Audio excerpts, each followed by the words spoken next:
Now they're getting down to where the dogs can get to it.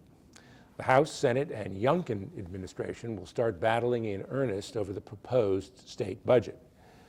We're talking $185 billion spent over the next 2 years. That's big money, but it's the little words in the budget, the so-called fine print, that make the spending plan really interesting.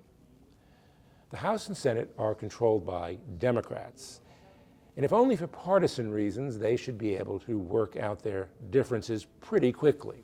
They agree on much, including pay raises for state employees.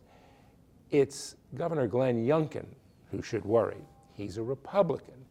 But that's not the only reason budget writers, most of them Democrats, are down on Youngkin.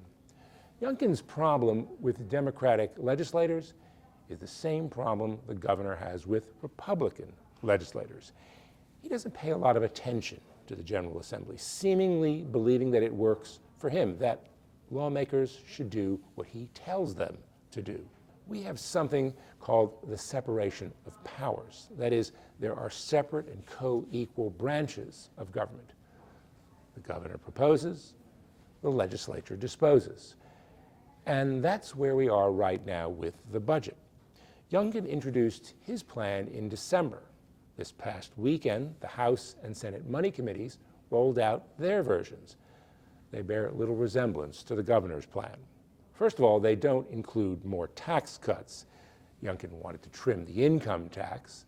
The House and Senate budgets don't include higher taxes. Youngkin wanted to bump up the sales tax to begin recovering revenue lost to lower income taxes. Youngkin wanted to get rid of the local car tax. It too fell on deaf ears.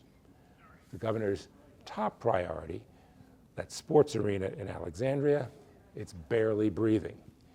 It's included in the House budget, nary a mention of it in the Senate version. That's because the Senate, read Senate Democrats, are using the arena as leverage. If Youngkin really wants it, he's going to have to give a lot. Senate Democrats want millions to cut tolls for Hampton Roads commuters. They're also pushing for a higher state minimum wage, and they want a full-on framework for taxable sales of recreational cannabis. Youngkin could probably go along on toll relief, the minimum wage, and sales of weed. Those are proposals to which he's hostile, that he'd kill with his veto. And that's where Democrats have a problem. They don't have the votes to override a veto. They're barely in the majority. But Youngkin has to be very careful. He could get nothing out of this budget, at least nothing of consequence. This is the only budget of his non-renewable 4-year term. It's the one over which he has maximum control. It's the fiscal cornerstone of all those programs and policies he's been pushing since taking office in 2022 and could still be in place after he leaves in 2026. In other words, it's Youngkin's legacy budget. It's about his place in history, and presumably he'd like to write a little bit of it. Facing a hostile legislature, that'll require a lot of work. For the Richmond Times-Dispatch, this is Jeff Shapiro.